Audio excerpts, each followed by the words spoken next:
మిత్రులందరికీ నమస్కారం. నా పక్కనున్న ఈ పాప గత 5 సంవత్సరాలుగా నరకాన్ని అనుభవిస్తూ ఉంది. కాకినాడ జిల్లా పెద్దాపురంలో 2 కాదు 3 అంటున్నారు బ్రోతల్ హౌసెస్ వ్యభిచారాన్ని వృత్తిగా చేసుకొని నడుపుతున్నటువంటి సంస్థలు విచ్చలవిడిగా నడుస్తూ ఉన్నాయి. ఈ పాప గత 4 ఏళ్ల నుంచి స్ట్రగుల్ పెడతా ఉంది. ఆ కూపంలో నుంచి, ఆ మురికి కూపంలో నుంచి బయటికి రావాలని. ఆ అమ్మాయి పెట్రోల్ బంకులో పనిచేసుకుంటూ ఉండేది. పెట్రోల్ బంక్కి పెట్రోల్ పోయించుకోవడానికి వచ్చేటటువంటి భారతి అనేటటువంటి ఈ వ్యభిచార గృహ నిర్వాహకురాలు ఆమె ఈ అమ్మాయిని ఇంట్లో పనికి కుదుర్చుకుంది. 10,000 వచ్చేటటువంటి జీతం కదా, నేను 15,000 ఇస్తానని.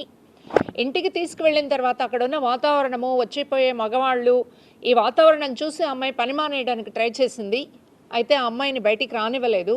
బలవంతంగా ఆ అమ్మాయి చేత వ్యభిచారంలోకి దింపించారు.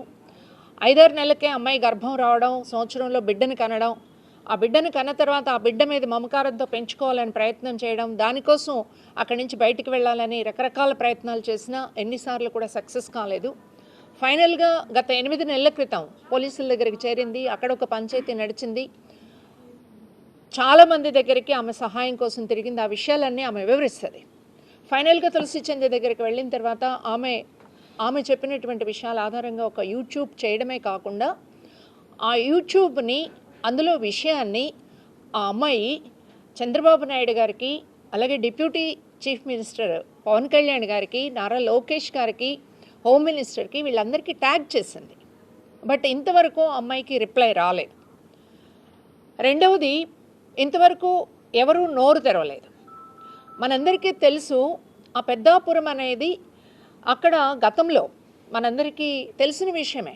దేవదాసి వ్యవస్థని చాలా పటిష్టంగా అమలు చేసినటువంటి చోట్ల ఈ పెద్దాపురంలో ఆ కుల వృత్తిలో ఉన్నటువంటి వాళ్ళు ఉన్నారు. ఈరోజు మీరు ఆ పెద్దాపురం వెళ్తే ఈ కుల వృత్తిలో ఉన్నటువంటి వాళ్ళందరూ వృత్తి మానేశారు, గౌరవంగా బ్రతుకుతున్నారు, అనేక ఉద్యోగాలు చేసుకుంటున్నారు, సాఫ్ట్వేర్ ఉద్యోగులుగా ఉన్నారు, ఆ వృత్తి వదిలేశారు.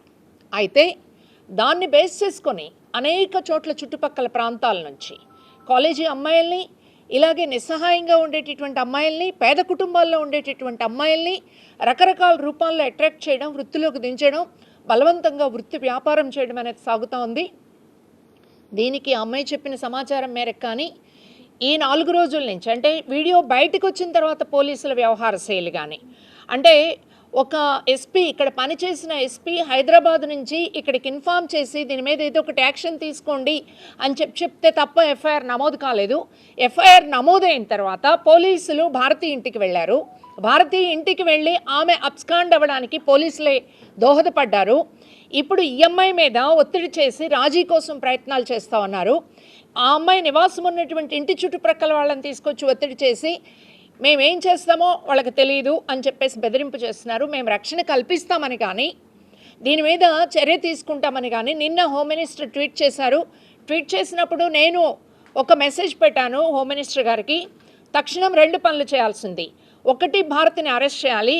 2, ఏ పోలీసులు అయితే సహకరిస్తున్నారో, ఇప్పటికే వీడియోల్లో బయటకు వచ్చినాయి, ఒక కానిస్టేబుల్, ఒక హోమ్ గార్డు, వీళ్లతో ఈ భారతి అనేటటువంటి ఆమె సన్నిహితంగా ఉన్నటువంటి ఫోటోలు వచ్చినాయి. ఆమె భర్తని చెప్పుకుంటుంది. వీళ్ళు పోలీస్ డిపార్ట్మెంట్లో ఉన్నారు, వీళ్ళని సస్పెండ్ చేయాలి, భారతిని అరెస్ట్ చేయాలి. These are the first things. ఈరోజు వ్యవస్థ మీద విశ్వాసం కలగాల అంటే చేయాల్సినటువంటి పనిది. రెండవది, ఆ అమ్మాయికి రక్షణ కల్పించాలా. ఆ అమ్మాయికి సహకరిస్తున్నటువంటి ఇంకో పాప ఉంది, ఆ అమ్మాయిని కూడా బెదిరిస్తున్నారు. వీళ్ళిద్దరూ కూడా గత 5-6 నెలల నుంచి ఒక చోట ఉంటే వాళ్ళకి నష్టం వస్తుందనే దాంతో రకరకాల ప్లేసెస్కి షిఫ్ట్ అవుతూ బ్రతకాల్సినటువంటి పరిస్థితికి నెట్టబడ్డారు. సో రక్షణ కల్పించాలి రాష్ట్ర ప్రభుత్వం, వాళ్ళిద్దరిని అరెస్ట్ చేయాలి. అట్లాగే ఒక స్పెషల్ సిట్, ఒక ప్రత్యేక విచారణ బృందం. ఎందుకు అంటే నేను ఈ విషయం బయటకు వచ్చాక సమాచారాన్ని తెలుసుకోవడానికి ప్రయత్నం చేసినప్పుడు భారతి మాత్రమే కాదు, సన్నీ అనేటటువంటి ఒక అతను కూడా ఈ ఏసా గృహాన్ని భారీ స్థాయిలో నిర్వహిస్తున్నారు. ఈ భారీ స్థాయిలో నిర్వహించేటటువంటి వీళ్ళిద్దరు మాత్రమే కాకుండా ఇంకొకరిద్దరు కూడా వీళ్ళంత స్థాయిలో కాకపోయినా నిర్వహిస్తున్నారు.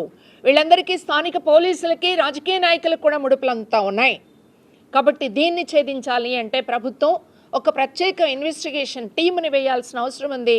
డిపార్ట్మెంట్ని లో ఇన్ఫ్లుయెన్స్ కాకుండా ఉండేటటువంటి వాళ్ళతో వేయాల్సిన అవసరం ఉంది. అక్కడ ప్రజలు ఏమడుగుతున్నారు అంటే ఒక సిట్టింగ్ జడ్జితో విచారణ చేయమనండి అని చెప్పేసి అడుగుతున్నారు. వాళ్ళు ఆవేదన వ్యక్తం చేస్తున్నారు. మా పెద్దాపురానికి చెడ్డ పేరు తీసుకొస్తా ఉన్నారు. ఊళ్ళో వృత్తి చేసేటటువంటి వాళ్ళు ఉంటే వాళ్ళు వృత్తిలో ఉండి కూడా ఊళ్ళో వాళ్ళు ఎవరైనా బజార్లో వెళ్తుంటే వాళ్ళని పిలవరు. కానీ పొరుగురు వాళ్ళు ఎవరున్నారో ఎవరు లేరో తెలియకుండా అందరినీ కూడా వాళ్ళ ఇళ్లలోకి ఆహ్వానించేటటువంటి పరిస్థితి ఉంది. ఇది మాకు చాలా ఆందోళనకరంగా ఉంది. దర్గా వీధి అని అక్కడి బిజినెస్ చాలా పెద్ద ఎత్తున జరుగుతుంది. ఇది అరికట్టాలా అని చెప్పేసి కోరుతూ ఉన్నారు. దీని మీద తక్షణం స్పందించాలా ప్రభుత్వం అని అడుగుతున్నాం. స్పందిస్తుందా లేదా అనే దాని మీదే మీకు ప్రజల మీద విశ్వాసం ఉంటుందని చెప్తున్నాం. చినరాజప్ప గారు గతంలో హోమ్ మినిస్టరు. ఆయన ఆ నియోజకవర్గానికి ఆనాడు ప్రాతినిధ్యం వహించాడు, ఈనాడు ప్రాతినిధ్యం వహిస్తున్నాడు. ఇంతవరకు నోరు తెరవలేదు. Home minister deputy CM Pawan Kalyan garu Pithapuram ప్రక్కనే ఉన్నటువంటి నియోజకవర్గానికి ప్రాతినిధ్యం వహిస్తున్నాడు. మిత్రులారా, ఆయన ఒక కామెంట్ చేశాడు, మనందరికీ గుర్తు ఉంది. పదే 30,000 మంది ఆడపిల్లలు మహిళలు అదృశ్యమయ్యారు. ఈ అదృశ్యంలో ఎవరి హస్తం ఉందని మేము అడుగుతున్నాం. ఇలాంటి అమ్మాయిల్ని అదృశ్యం చేస్తూ ఉంటే మీ ప్రభుత్వం వచ్చిన తర్వాత ఎందుకు విచారించలేదు అని ఇప్పుడైనా విచారిస్తారా? అయ్యా పవన్ కళ్యాణ్ గారు, నోరు తెరవండి అని చెప్పేసి మేము అడుగుతున్నాం.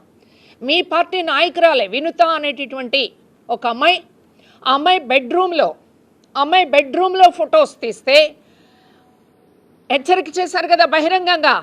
మా అమ్మాయిలు ఏమైనా అంటే మీ తాట తీస్తాం అని చెప్పేసి మాట్లాడాడు కదా. ఇప్పుడు ఎందుకు మాట్లాడలేదు? ఒక ఆడపిల్ల సంసారాన్ని బహిరంగంగా వీడియోలు తీసేటటువంటి దానికి సిద్ధపడితే ఏమి శిక్ష వేస్తారు మీరు? ఎందుకని? మీ ఎమ్మెల్యేలే దానికి కారణం అని చెప్పేసి వస్తూ ఉంది. మీరు చర్య తీసుకోరా అని చెప్పేసి మేము అడుగుతున్నాం. ఈరోజు రాష్ట్రంలో అనేక చోట్ల జరుగుతున్నాయి. నిన్న ఒక ప్రియుడు చంపాడని వచ్చింది, కాదు అన్నయ్య చంపాడని వస్తూ ఉంది. పరువు హత్యలు జరుగుతున్నాయి, కులం పేరిట హత్యలు జరుగుతున్నాయి, ప్రేమ పేరిట హత్యలు జరుగుతున్నాయి. ఎవరు లేని దిక్కు మొక్కు లేనటువంటి ఒక ఆడపిల్ల, 14 ఏళ్ల ఆడపిల్ల 13 మంది అత్యాచారం చేశారంటే నీ పార్టీ అని చెప్పేసి వైసీపీ వాళ్ళు చేశారని తెలుగుదేశం వాళ్ళు వైసీపీ టీడీపీ అందరున్నారు. మీ పిల్లల్ని బాగు చేసుకునే అవసరం, మన పిల్లల్ని బాగు చేసుకునే అవసరం, అట్లాంటి పిల్లలకి అండగా నిలబడేటటువంటి అవసరం ఉందా లేదా? వీటి మీద సీరియస్గా ఆలోచించాలనే ఉద్దేశంతోనే అత్యవసరంగా ఈ రౌండ్ టేబుల్ సమావేశాన్ని మేము అత్యాచార వ్యతిరేక వేదిక తరఫున ఏర్పాటు చేసుకోవడం జరిగింది. మీ ద్వారా ఈ రాష్ట్ర ప్రభుత్వానికి విజ్ఞప్తి చేస్తున్నాం. అలాగే డీజీపీ గారిని కూడా ఇంటర్వ్యూ కోసం అడిగున్నాం. ఆయన ఈవినింగ్ కలవగలిగితే కలుస్తాం. దాంతోపాటు హోమ్ మినిస్టర్ గారు ఏదైతే చెప్పారో ఆమె చేసినటువంటి ట్వీట్ ఈరోజు ఆ భారతి ఎక్కడుందో వాళ్ళందరికీ తెలుసు. ఆమెను తీసుకొచ్చి మీ కస్టడీలో పెట్టుకోవాల్సిన అవసరం ఉంది, అరెస్ట్ చేయాల్సిన అవసరం ఉంది. ఆమెతో పాటు ఆమె సన్నిహితులుగా ఉన్నటువంటి వాళ్ళు ఈరోజు బెదిరిస్తూ ఉన్నారు అమ్మాయిని. సో పోలీస్ ప్రొటెక్షను అమ్మాయికి ఇవ్వాల్సినటువంటి అవసరం ఉంది. అమ్మాయి బ్రతుకు తెరువు కోసం కూడా ఏర్పాటు చేయాల్సిన అవసరం ఉంది. ఇంకొక డిమాండ్ కూడా అడిగారు పెద్దాపురం వాసులు. అదేమిటి అంటే పెట్టి కేసులు పెట్టి వదిలేస్తున్నారు. ఇలాంటి సందర్భాలు వచ్చినప్పుడు ఎవరైనా మా ఇంటి ప్రక్కన నానా రభస జరుగుతుంది, వ్యభిచారం చేయిస్తున్నారు అని కంప్లైంట్ చేస్తే ఆ కంప్లైంట్ నేమ్ని వాళ్ళకి చెప్తున్నారు, వాళ్ళు వచ్చి వీళ్ళ మీద దాడి చేస్తున్నారు. అలాంటి సందర్భాల్లో ఎలాంటి సాక్ష్యాధారాలు సేకరించకుండా వదిలేస్తున్నారు. మళ్ళీ వాళ్ళు వృత్తిలోకి వస్తున్నారు. వాళ్ళు వృత్తిలోకి రాకుండా ఉండాలి అంటే వాళ్ళకి పునరావాస చర్యలు చేపట్టాల్సిన అవసరం ఉంది. వేరే వృత్తి కల్పించాల్సినటువంటి అవసరం ఉంది. అలాగే ఎవరైతే పోలీసులు వాళ్ళతో కొల్యూడ్ అవుతున్నారో వాళ్ళకి కాకుండా వేరే వాళ్ళకి బాధ్యతలు అప్పజెప్పేటటువంటి పని కూడా చేయాల్సింది అనేది పెద్దాపురం వాసులు డిమాండ్ చేస్తూ ఉంది. రాష్ట్ర ప్రజలందరూ కూడా చాలా ఆవేదనతో ఉన్నారనేది ప్రభుత్వం గుర్తించాలని, అమ్మాయికి న్యాయం చేయాలని కోరుతా ఉన్నాం. ఒక మాయపరిచి మోసపూరిత మాటలతో నిరుపేద మహిళల్ని ఎలా చేస్తారనేది మనకు స్పష్టంగా ఇందులో అర్థమవుతుంది. ఆమె అందులోంచి బయటకు రాలేక బయటకు వచ్చిన తర్వాత కూడా నిజంగా ఆమె ధైర్యానికి చేసుకోవచ్చు. ఏ రాజకీయ అండ లేకపోతే, పోలీసులు అండ ఉన్నారు, ఏ రాజకీయ అండ లేకపోతే ఆమె అంత ధైర్యంగా ఉంటుంది. మొదటగా ఆమె అత్యాచార పోరాట వేదిక డిమాండ్ చేసేది ఏంటంటే ఆమెకు రక్షణ కల్పిస్తాల. ఆమెకి ఇప్పుడు ప్రాణహాని ఉంది శిరీషకు. ఆమెకు ఆమె బిడ్డకు రక్షణ కల్పించాలి. అది ప్రభుత్వం బాధ్యత చేయాలి. హోమ్ మినిస్టర్ గారు అనిత గారు దీని మీద సమాధానం చెప్పాలి. గత 7-8 నెలలుగా ఆమె తిరగని వాళ్ళు లేరు, ఎక్కని మెట్టు లేదు. తనకు న్యాయం చెయ్యాలని చెప్పి, ఆ ఊబిలోంచి బయటపడాలని చెప్పి, తన బిడ్డ భవిష్యత్తు కోసం ఆమె ఎలా మాట్లాడుతుందో మనం అందరం కూడా చూసాము. మేము అత్యాచార పోరాట వ్యతిరేక వేదిక తరపున మేము డిమాండ్ చేసేది రక్షణ కల్పించాలి, ఆమెకి పునరావాసం కల్పించాలి. నిజంగా ఏపీ ఎట్లా ఉంది, ఆంధ్రప్రదేశ్ కాదు మన దేశంలో ఎట్లా ఉంది అనేది తెలుస్తుంది. అంతకుముందు కూడా ఏపీ ఒక వ్యభిచార గృహాలకు ఆలవాలంగా ఉంది. ప్రధానంగా మన దేశంలో మన భారతదేశంలో ఏపీఏ మొదట ప్లేస్ ఉందనేది మన ఎన్నో సర్వేలు అన్నీ తెలియజేసినాయి. దీన్ని తీసుకుని ప్రభుత్వము ఆ వ్యభిచార గృహాలని ఏం చేస్తే దాన్ని ఏం చేయాలి, దాని గురించి ఆలోచించాలి. ఆ వాళ్ళని ముఖ్యంగా భారతీయుని అరెస్ట్ చేయాలి. ఆవిడకి ఎవరైతే అండదండలు ఉన్నాయో వాళ్ళ మీద చర్యలు తీసుకోవాలని చెప్పి మేము డిమాండ్ చేస్తున్నాము. దీనికి ఇప్పుడే అనేక విషయాలు రమా గారు చెప్పారు. మన ఆంధ్రప్రదేశ్లోనే ఒక అనంతపురం జిల్లాలోనే ఈ మధ్యన ఎన్ని జరిగినాయో, తన్మయి కావచ్చు, ఇప్పుడు మొన్న శిక్ష పడింది, అందులో మైనర్ కూడా ఉన్నాడు. ఆ బాలిక గర్భం దాల్చి బాబును కూడా ప్రసవించింది. దాని మీద ఇంతవరకు కూడా చర్యలు సరిగ్గా తీసుకొనే లేదు, అరెస్ట్ చేసి వదిలేశారు. ఈ మొన్న వైష్ణవి పరువు హత్యలు, అంతకుముందు గత 4-5 నెలల క్రితం కూడా మన ఎన్టీఆర్ జిల్లా కృష్ణా గుంటూరులో కూడా ఎన్నెన్నో మిస్సింగ్ కేసులు, దాదాపు 6 సంవత్సరాల నుంచి 18 సంవత్సరాల మహిళల వరకు ఎన్నో ఉమెన్ ట్రాఫికింగ్ జరుగుతుంది. దాని మీద చర్యలు లేవు. పవన్ కళ్యాణ్ గారు మరి ఎన్నో చెప్పారు, 30,000 మందిని మిస్సింగ్ కేసులైన వాలంటీర్ల మీద అసభ్య వ్యాఖ్యానాలు చేసి వాళ్లే ఒక వ్యభిచార గృహాలు నడుపుతున్నంత ఇదిగా మాట్లాడాడు ఆయన. అతని మీద చర్యలు అతను ఏం చేస్తున్నారు పవన్ కళ్యాణ్ అని కూడా మేము ప్రశ్నిస్తున్నాము. ముఖ్యంగా శిరీషకు రక్షణ కల్పించాలి, ప్రాణహాని ఉంది, ఆమెకు పునరావాసం కల్పించాలని చెప్పి మేము డిమాండ్ చేస్తున్నాం. పాప మాట్లాడినటువంటి విషయాలు వింటే హృదయం ఒక రకంగా చెప్పాలి అంటే ఏం మాట్లాడాలో కూడా అర్థం కానంత భారం అయిపోయింది ఈరోజు ఈ అమ్మాయి గాథ వింటే. మాకు అర్థమవుతా ఉంది, ఊర్లు మారినా పేర్లు మారినా కథలు ఒక్కటే. ఇది ఒక్క శిరీష కథ మాత్రమే కాదు, చాలా ఊళ్ళలో చాలా దగ్గరలా ఇటువంటి కథలు రోజు వింటున్నాము. నేను ఒక్కటే ఈ అమ్మాయి వివరాలన్నీ చెప్పింది కాబట్టి వాటి జోలికి నేను వెళ్ళట్లేదు. ఈ కూటమి ప్రభుత్వాన్ని విమర్శించడం కూడా లేదు. ఒకటే చెప్తున్నాము, పెద్దాపురం అనేటువంటి ఏరియా గత అనేక సంవత్సరాలుగా చాలా ఏళ్లుగా ఆ ఏరియాకి ఒక పేరుంది. ఆ పేరు కూడా రూపుమాపాల్సినటువంటి పరిస్థితి ఈ కూటమి ప్రభుత్వం ఉంది.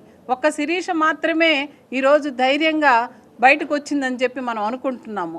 నాకు తెలిసి ఇంకా అనేక మంది శిరీషులు పెద్దాపురంలో వాళ్ళ చేతుల్లో నలిగిపోతున్నారేమో అనేటువంటి అనుమానం నాకు కలుగుతూ ఉంది. కాబట్టి ఈ కూటమి ప్రభుత్వం చాలా అర్జెంటుగా అత్యవసరంగా పెద్దాపురం మీద ఒక విజిలెన్స్ కమిటీ వేసి, ఇది చాలా చాలా దుర్మార్గమైనటువంటి పరిస్థితి, మీరు ఏవేవో మాటలు చెప్తున్నారు, ఎక్కడెక్కడో అభివృద్ధి అంటున్నారు, కాదు మహిళలు ప్రతి ఒక్కరూ ప్రతి ఊర్లో 7 గుర్రాలపల్లిలో చనిపోయినటువంటి ఇప్పటివరకు శవం దొరికినటువంటి పరిస్థితిలో ఉన్నటువంటి దుర్భరమైన పరిస్థితులు ఉన్నాయి. నేను డైరెక్ట్గా ఈ వేదిక నుంచి కూటమిలో ఉన్నటువంటి ముఖ్యమంత్రి చంద్రబాబు నాయుడు గారిని, డిప్యూటీ సీఎం పవన్ కళ్యాణ్ గారిని, అదేవిధంగా దాంట్లోనే భాగస్వాములైనటువంటి బీజేపీ వాళ్ళని నేను అడుగుతా ఉన్నాను, మీరు తక్షణం ఇటువంటి అమ్మాయిలు అనేక మందికి చేయాలి, న్యాయం చేయాలి. అదేవిధంగా శిరీషకు భద్రత కల్పించాలి, శిరీషకి ప్రభుత్వ ఉద్యోగం ఏదో ఒకటి కల్పించాలి, శిరీషకు అన్ని వసతులు కల్పించాలని చెప్పేసి డిమాండ్ చేస్తున్నాము. అలా కాని పక్షంలో అత్యాచార కమిటీ వేదిక సందర్భంగా మేమందరం కూడా పెద్దాపురం వెళ్ళి అక్కడ అనేక సంఘాలను కలుపుకొని దీని మీద చాలా పెద్ద అజిటేషన్ చేస్తామని మాత్రం ఈ సందర్భంగా చెప్తున్నాము.